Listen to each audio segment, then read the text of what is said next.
everyone. Welcome to our webinar, Prioritising at Transformation Level. This is unfortunately the last session of our series of webinars for Customer Centricity Month 2023. And before we get started, I just wanted to say a huge thank you to everyone for coming along and joining us at these sessions. It's been really great to see so many of you over the last few weeks. So while people are still joining, I just want to say hi and give a bit of an overview of what Customer Centricity Month actually is. This also might be the fifth time that some of you have heard this, so apologies for that. So I'm Lauren. I work in the marketing and events team at cxpartners, and at cxpartners, we work with organizations to drive growth, unlock opportunities, and enable teams to work together more effectively. We do this through our research programs, through user-centered design, and by embedding a culture of customer centricity within organizations. So last year, we started Customer Centricity Month as a way of creating dedicated content that's all about the value of user-centered design and putting customers at the heart of your organization.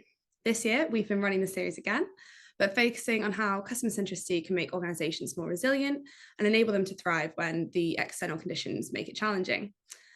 This focus came from some research we conducted earlier in the year into how turbulent environments may affect organizations and their ability to remain customer-centric. We've recently published a white paper with these findings, so I'll send a link to where you can download that from at the end of the session. So in today's session, our speakers are Amanda Payne and Brian Moss. So Amanda is the Experience Strategy Director here at cxpartners. Amanda leads our public services team and has 25 years of experience in digital strategy, with a decade focused on leading the design of services that have a meaningful impact on the lives of citizens, from central and local government to public health. Our guest speaker today is Brian, who is the user research lead in Sopra Steria's government consulting team. His role there involves planning, leading, and consulting on a wide variety of research projects, as well as supporting the functioning of a dedicated research team. So as usual, there'll be time at the end for questions, but please do add them to the Q&A or the chat throughout the webinar, and we'll run through as many as possible at the end. Amanda, I'll hand over to you now. Thank you, Lauren. It's a really pleasure to be wrapping up the public sector, the Customer Centricity Month, talking about customers in the public sector. The webinar is going to be focusing on how using customer centricity can help you prioritize at a transformation level. And I'd like to start, because this is often the place I start when I start talking about customer centricity in the public sector, is why customer, because as we all understand, that is not often a common term used to define users of public services.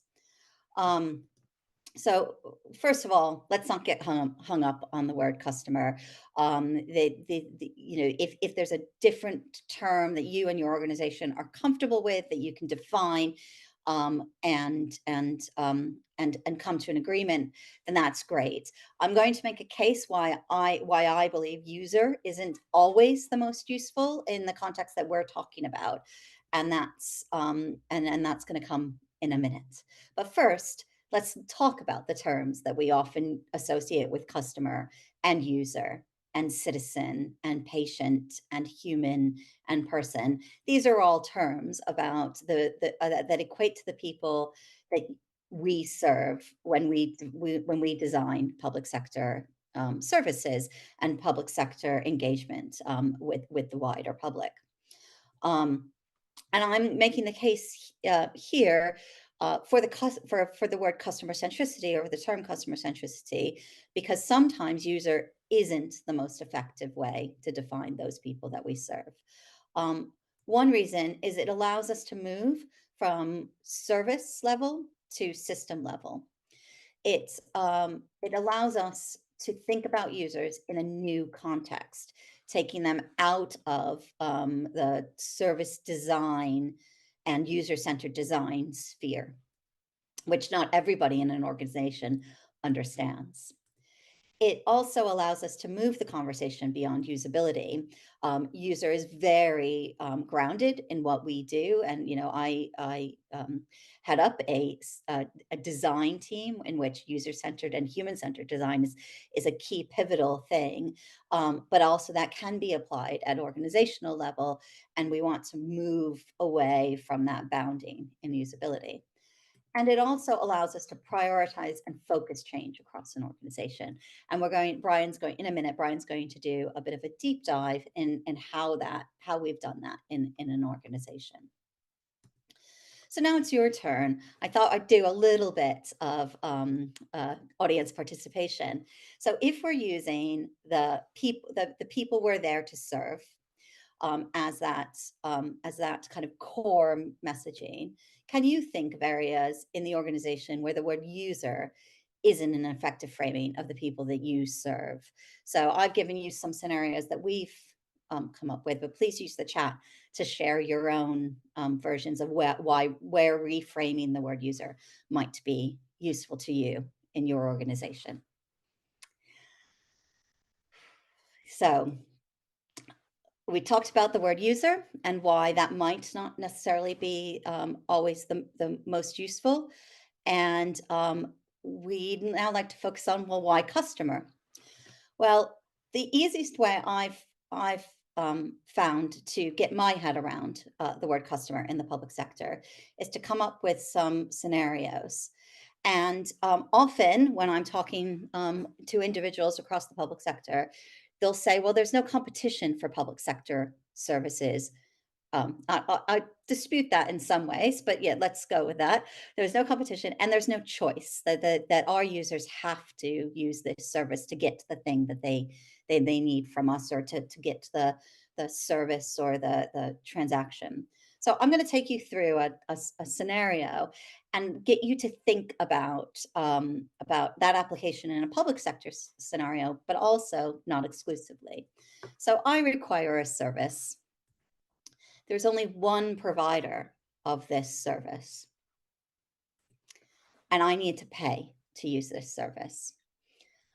I'd suggest that you start typing away and guessing what services this could be. The first one that springs to my mind is First Great Western. I live in Bristol. I travel to London quite a bit. The only way I can get to London from Bristol is on a First Great Western train. I have no choice. They have no competition. And I am a customer of theirs. But also, if I want a driving license in the UK, I have to go through the DVLA. Or if I want to have a utility in my home, I have often limited or single choice utility in the to use a choice to bring into my home. And yes, and I see some people have popped some things in the chat, like a passport. And you can think of, I'd be interested for any of the public sector organizations on the call today to also think about more private sector scenarios as well. But yes, I think if you can think, so this is a scenario where I think treating the person you're serving as a customer can have some added advantages. In scenario 2, we're going to look at that there's a semblance of choice, but no power in the final decision. So let me talk you through that one. So there's a big life choice that I need to make. I need to do research to make that choice. I have to apply or put forward an offer. And the final decision rests with the organization and the people that I'm dealing with. So, pop in the chat what you think that might apply to. In my head, it could be buying a house. Could be applying for a school place for your child. Could be applying for a credit card, mortgage, other financial services, a financial service product. Or it's something that I'm currently going through with one of my children, is applying for a university place. Again, pop any other scenarios that you can think of. Finally, the third scenario is membership. Joining an organization, getting accreditation, getting something. So I would like to join or engage with an organization. It could be to further my personal or career, my personal well-being or my career. And usually there's a fee involved. I need to pay a fee, one-off or ongoing. So have a think. What do you think? Where do you think those scenarios fit into? It could be you want to be a member of the Market Research Society. That's one from Brian, who is a member of the Market Research Society. You might want to be a member of one of the chartered institutes across the UK. You might want to join a gym. It could be a pilot looking to be licensed in the UK, or a seafarer gaining accreditation. Again, pop any other scenarios that you can think of in the chat. And again, keep chatting, because I think when we frame the word customer and those people that we serve, you can think of all sorts of scenarios where actually thinking about somebody as a customer, something that there is a mutual beneficial relationship of getting engaging with each other is really important. So I've talked about why not user all the time, and I've talked about why customer in certain scenarios. And then I'd like to just talk you through and introduce you to our customer centricity model. We view this model as a tool for transformation, because our research shows that mature customer-centric organizations are nimble and can react to change more quickly. They can communicate more effectively, and they have a higher employee satisfaction metric. This has all come through our research from the Customer Centricity Model that was commissioned by Google a few years ago, and the self-assessment tool is on our site. The model currently is very aimed at the private sector. It's very much about products and how the private sector organizations organize themselves. But we believe that it can be applied to the public sector, because the 5 core dimensions are relevant across any organization. And that is some key questions that we ask as part of this model to understand how you make decisions and prioritize in an organization. The first one being governance. How are strategic decisions being made? So one of the great things about the service design in the public sector and the government service standards is they provide a really lovely layer of governance and process that can be applicable, especially at that service level. But is your organization structured that you as a service team or you as a program team can make semi-autonomous decisions, that they trust you to make decisions because you're using evidence or you're basing it on the right thing? The next one is process. I've touched upon that a little bit. And one of the questions you might ask is, how do you decide on your priorities? What are the processes internally to make sure you're working on the right thing and making the right decisions? Next is people. A core question we ask is, where do your UCD roles sit? Are they just on service teams? Do they sit centrally? Do they have a voice or a seat at the table at your kind of most senior levels? How are you communicating, both within your teams and across? So how well do they communicate? Are they speaking the same language? Do the terms and the way we define things make sense across your organization? And finally, facilities. So are you using the right tools to get your jobs done effectively, efficiently? All of this ladders up into a maturity scale. And right at the beginning, you are quite immature as a customer-centered organization. And what we recommend at that point is focusing on the awareness and commitment across your organization. It's usually one person or a small team beating the drum. They can be siloed, and you want to kind of create that culture change within your organization.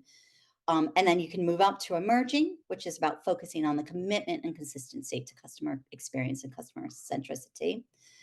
You can then move to defined, and we find in all of our research in that we've been doing over the last few years that a lot of people sit in this kind of messy middle number three, where you've kind of what you need to do, you've got a level of commitment, but you have to focus on really defining that capability, that processes, so that you can focus on the culture and leadership and continuing moving up to the maturity scale.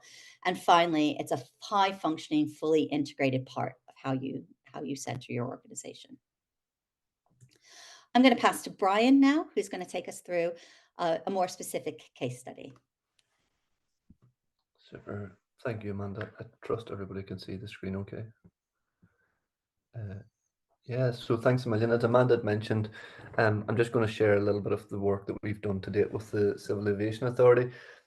We think this is just a really good example to demonstrate how the customer centricity model it can be utilized to drive organizational change.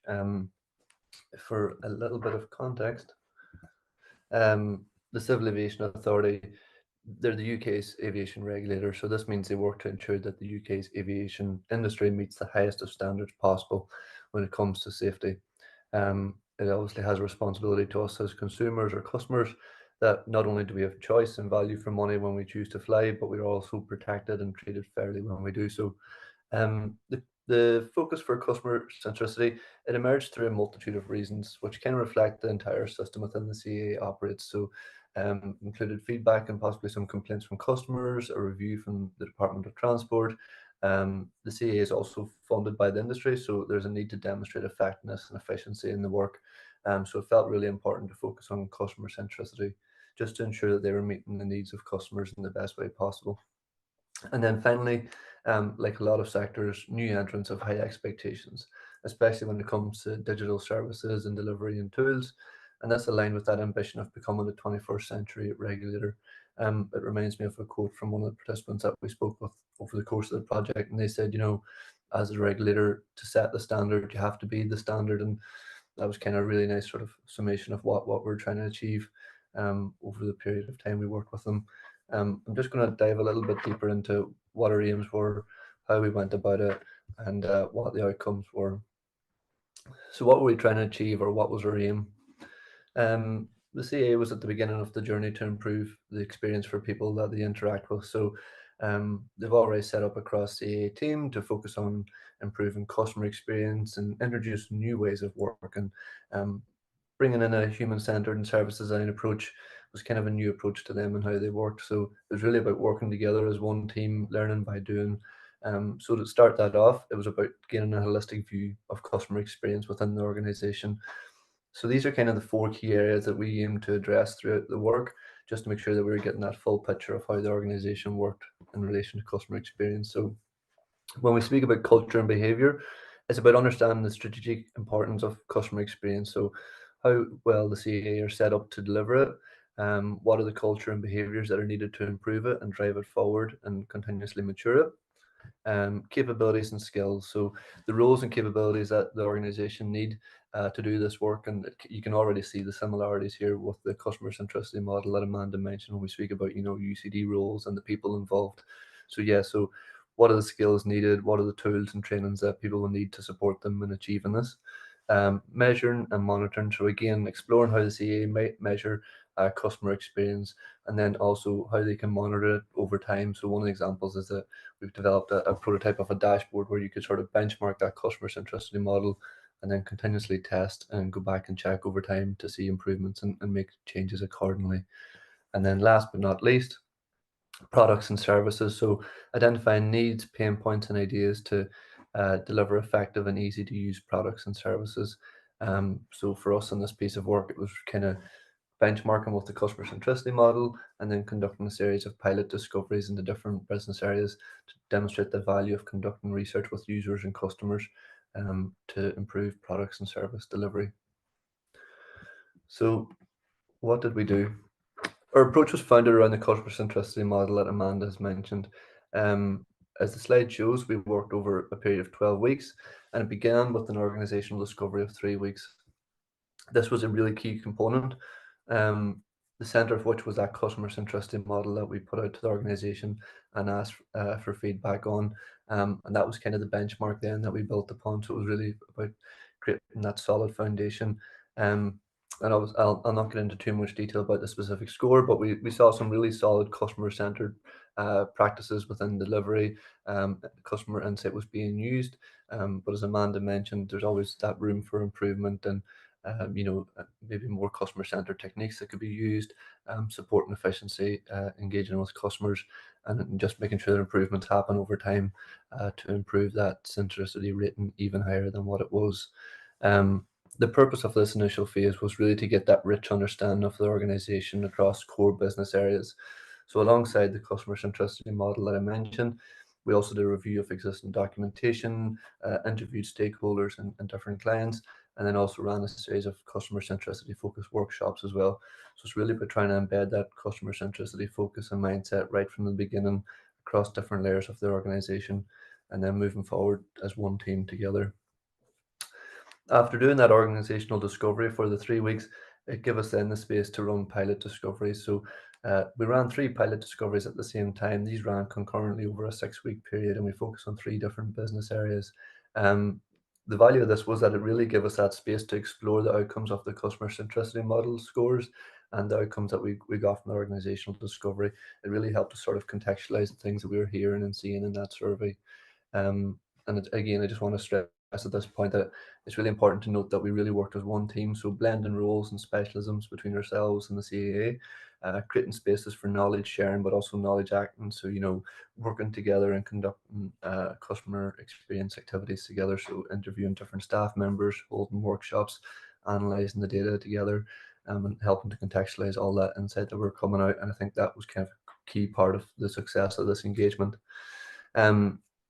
As noted on the slide, we did 95 research engagements, which was quite a lot over a period of 6-week discoveries, but 44 internal stakeholder interviews. And again, these range from all different levels of the organization. So from CEOs and heads of department to contact center staff as well on the coalface.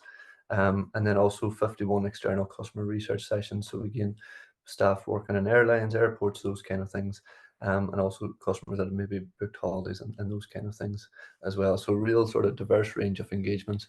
It's all about trying to build up that picture of customer centricity within the organization. After doing all that work, you can imagine then that there was a lot of consolidation needed. And when we think about prioritizing and creating that roadmap, it was really important then that we didn't let all this good work go to waste. So it was important to really focus on making solid recommendations and working together to prioritize and roadmap. So we had that 3-week consolidation phase after that. Again, as I said, just working together as one team, going over the work that was conducted in the 9 weeks previous to work out, what's the important areas to focus on and when. So what was really achieved at the end of this? So as I mentioned, we had the organizational discovery, and then we ran our 3 pilot discoveries concurrently over the 6 weeks.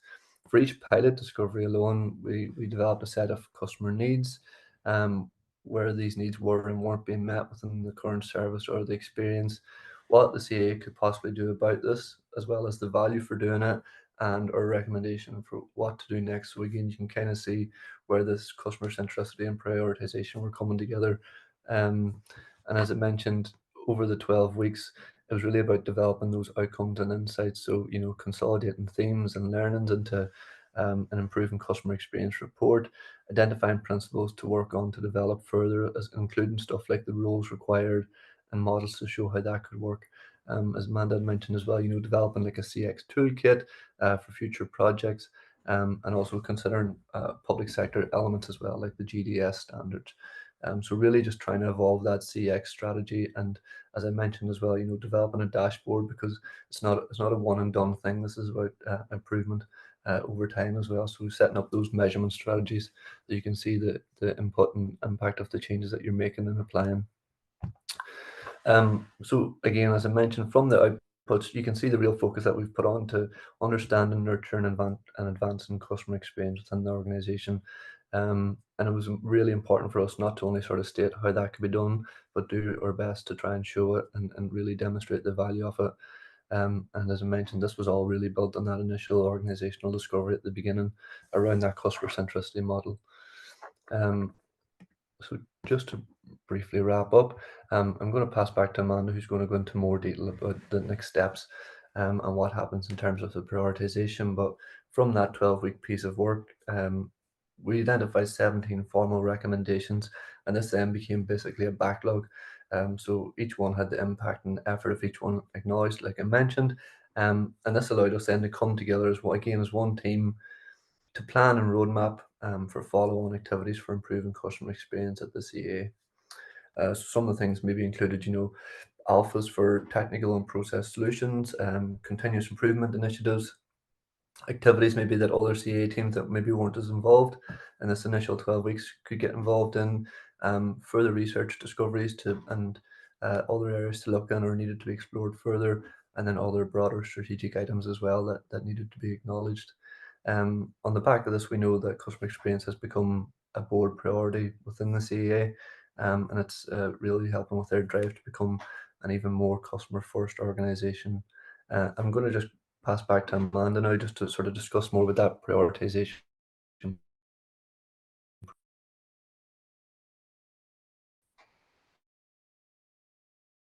Thank you, Brian. You can see my screen? Yeah, all good. Yes. Okay, great. I wasn't sure. Sorry. So I'm going to just wrap up by talking for a few minutes about prioritizing at that transformation level. So although a big chunk of the CAA work was aimed at the 6-week pilots where we went into the services to help learn by doing and to introduce these new ways of working to teams who had never worked this way before. We also made sure that we were laddering back up to the organization, to the cross teams, and to the board and embedding change for the future. I'm going to revisit our maturity model again and just look at the ways that at the end of this activity, CAA specifically were able to prioritize. However, a lot of these are, a lot of these came specifically out of the research and the engagement we did, but you'll see that they should resonate across the public sector. So firstly, governance. It was really key, and it is really key for the success of this program, because the CAA have now taken all of the work that we did together and created a big business case and puts customer experience as the board priority. So that then becomes the foundation for the change and foundation for governance moving forward. We've also looked at processes, and one of the key priorities for process within CAA is around the GDS service manual and the government service standard. And that's because CAA is an arm's length body that doesn't sit on gov.uk, so they've not had to follow these processes up until now.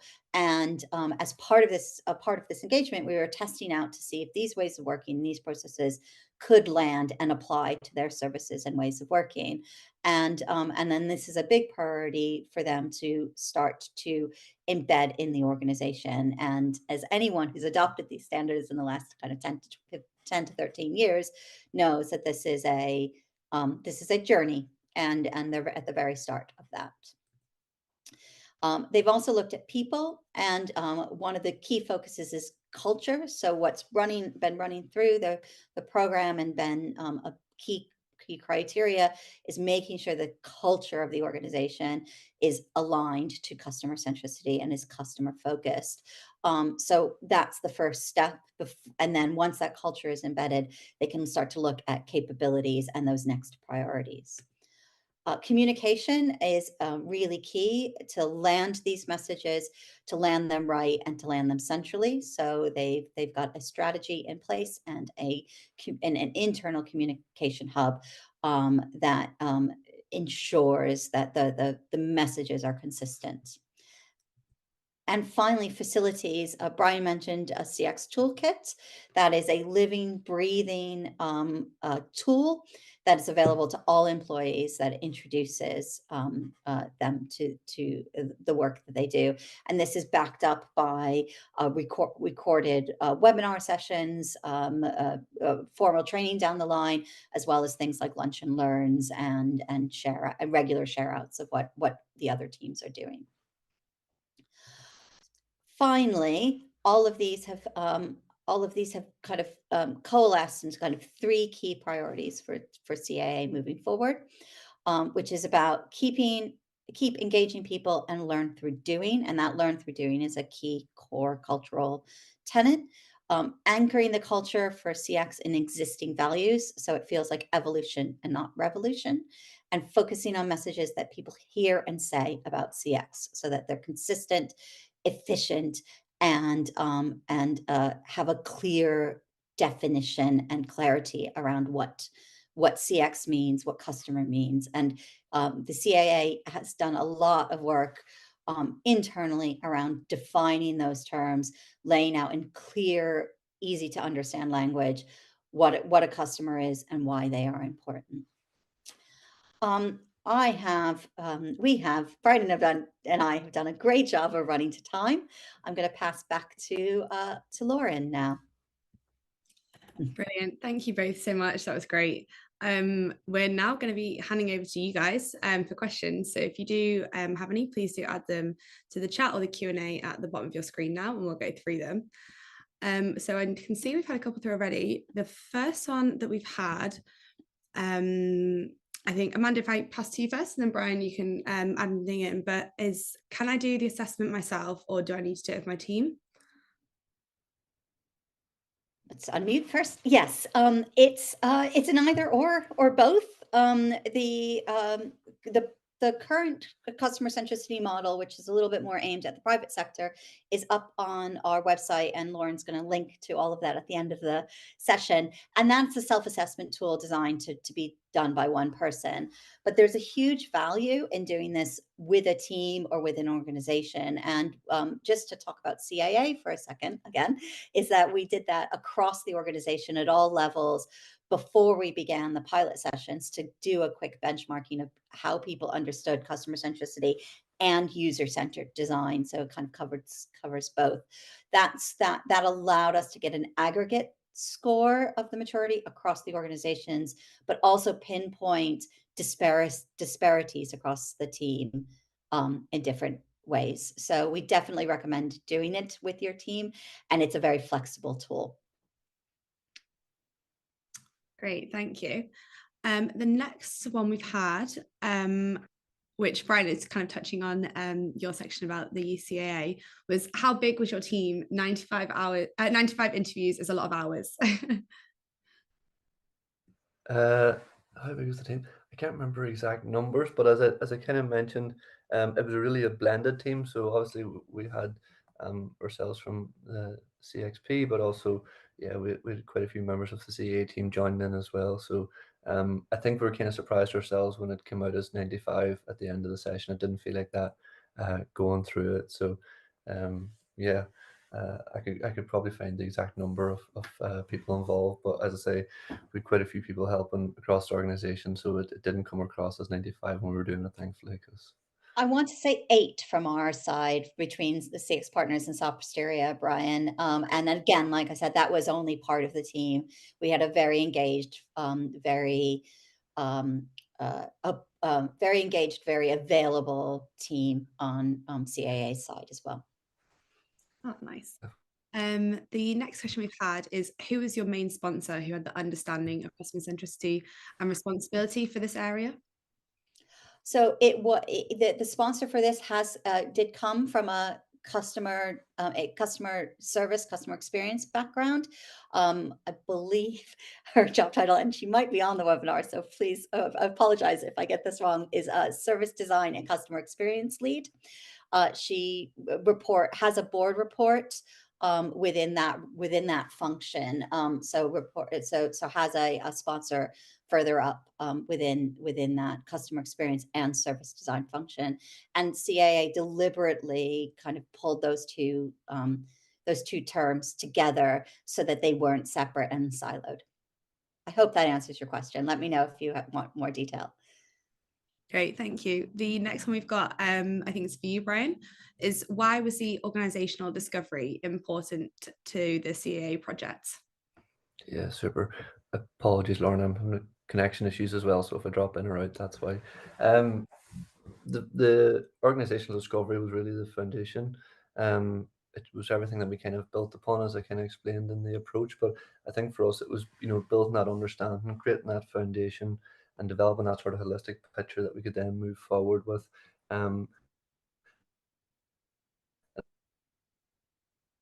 Oh, I think we've just lost them. Organization. Yeah, I think. Yeah, should we come back to that one? Yeah, I can answer that one. So it's the organizational discovery was a key component of the methodology because we didn't want to dive into new ways of working with the 3 service teams we were working with without understanding without understanding the level of maturity, what success looked like at different levels of stakeholders, and it also enabled us to gain an understanding of how things are talked about, how things are perceived before we started speaking to people who were experts in their specific service line. So it just gave us that kind of broader version. It also allowed us to start thinking about what our final deliverables were, because the people we were speaking to in the organizational discovery were also the people we were going to be reporting back our recommendations to. Yeah. Brilliant, thank you. I think you've, Sorry, Brian, I picked up for you. No. Yeah, you nailed it, Amanda. Sorry, my connection's been really funny. But yeah, as Amanda alluded to there, yeah, it was really about engaging those different layers of the organization as well, and seeing how it was across all the different levels, and getting that understanding and understanding like a common language as well. So yeah, it was really foundational, essentially. Oh, fab, thank you. The next one we've had is what would you recommend if your organization is stuck before it even starts the journey, i.e. customer experience isn't a strategic priority or even understood by senior leaders? Good question. I guess it's in the same way that yes, it's a good question. I think every organization is different, and I don't think one answer would solve everything. We know through our engagement with the customer centricity model and with other organizations that that's often the lever they use. So they fill it out, they get to that maturity, and then they use like all the research that we've done in the white paper to kind of back up their strategy documents and their reasons why.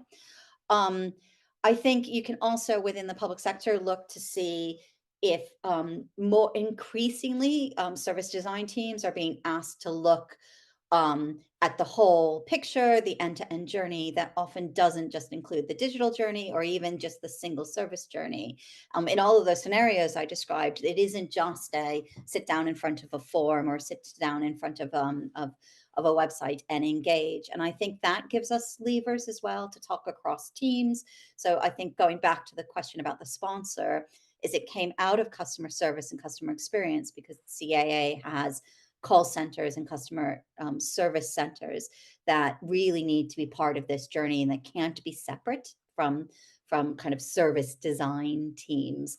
And so that allowed by building those relationships and building those that trust, and also looking at the culture and what can change or needs to change. None of those are specific examples to unlock the person's question, but they're levers, and it's about understanding your organization. It's hard, and we've definitely hit blockers where it doesn't become a board priority, or that it's really hard to shift away from, say, tech-led decision making, as an example.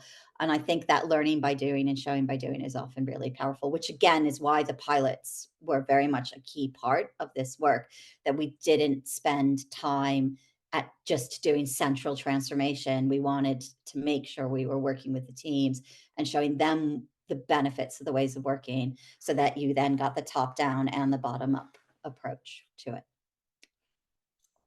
Perfect. Thank you, Amanda. The next question we've got is, I guess, for both of you. What is for you the difference between customer experience and service design? Brian, do you want to go first? It's a good question. I'll need to think about that one. Actually, I don't want to give a naive answer without really thinking about it deeply. But yeah, if you've got something off the top of your head, Amanda, I'm happy to collect my thoughts. It's definitely something I've thought about. And I think in the beginning of the webinar, I talked about that, like user is very much a service design piece. Service design is often just looking at that one-to-one, that journey across like a particular service. Or in the private sector, you often talk about products, right? What's the difference between like a product design and customer experience? Customer experience can take a step out and often involve more teams. Like I mentioned, like customer call centers, contact centers, help desks, the frontline staff that aren't necessarily involved in the design of the service, but they're involved in the implementation or the support of it. So it's looking a little bit broader and defining that who we serve a little bit broader than, say, a strict service. They are not mutually exclusive, and I think you can't really do one well without the other. So you should be looking at both. Sorry, my connection dropped there, but there's a good chance to see if me and Amanda are aligned on this. Because I know we've actually spoken about this, Amanda, and about the use of user in the public sector and stuff. And again, I'm a user researcher lead, so for me, it's always been user first. But I think the real value I've found in using the customer term in this case is that, especially across management layers where maybe that UCD understanding isn't as developed or isn't as familiar to people, customers a much more comfortable term for them to use, and they can gain to it. And as Amanda alluded to in the presentation as well, customer, user, human, it's kind of similar ways of explaining the same thing. And I think one of the values that we find in this is that sometimes when we maybe approach service design projects, you're looking at that journey from start to finish, which is incredibly beneficial. But when we brought in the customer lens to it, it brought in different layers of management and strategy as well from the organization that sometimes maybe as user researchers we mightn't necessarily focus on, because we do have that laser focus on the user. So it helped us bring a broader scope to our work and consider different factors as well, and kind of build up that picture. So yeah, it really helped just sort of engage different levels of management and stuff as well across the organization, and then build from there. And as we kind of shown in the pilot discoveries, we still developed standard outputs that you would kind of expect from the service design discovery, or people would be familiar with in public sector projects, like developing customer needs or user needs and stuff as well, and following that format. So yeah, I think it was important to not get too hung up on the term customer, but trying to utilize it for best effect to have the conversations we needed to have, essentially. Fab. Thanks, guys. So we've got another one here that's, how did the questions for the model come about?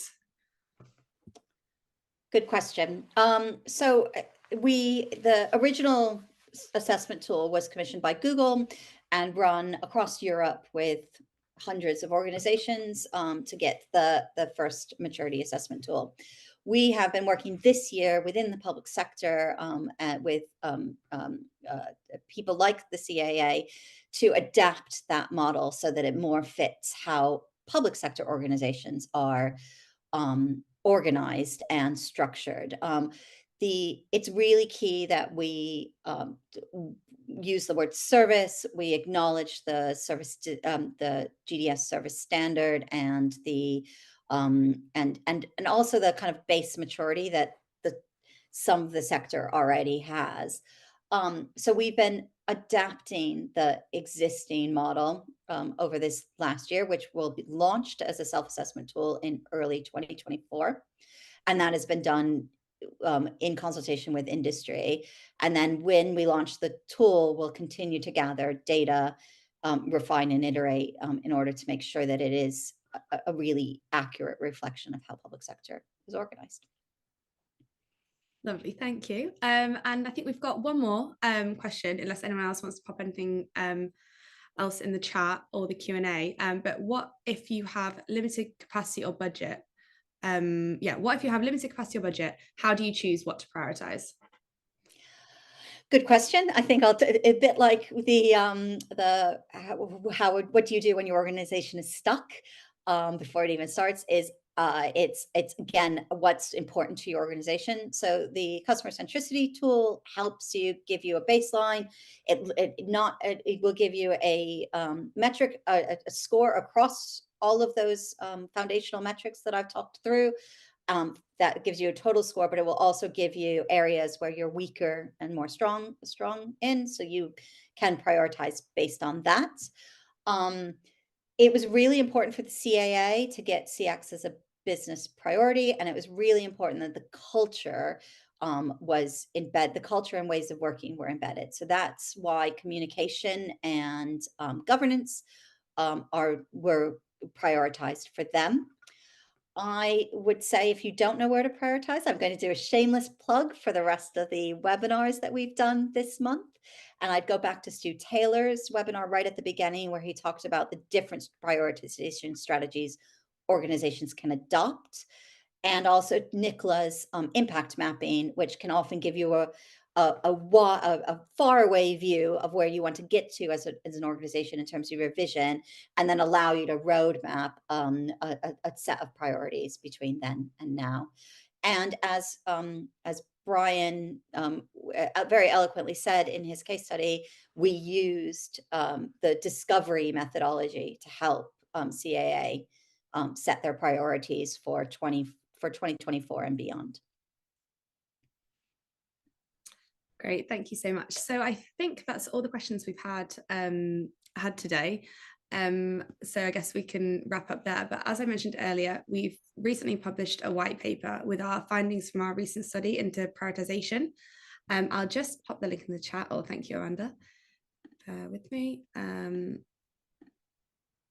Yeah, so you should see that link now, and you can download the white paper from there. And also, Amanda mentioned a lot about our customer centricity study. I'm also going to pop another link in the chat so you can kind of read more about some of our work to do with customer centricity. And then finally, I just wanted to say thank you so much for today's session, Amanda and Brian. It's been so great to hear from you both. And it's been a really interesting webinar, and we've had loads of great questions, which you guys answered very well.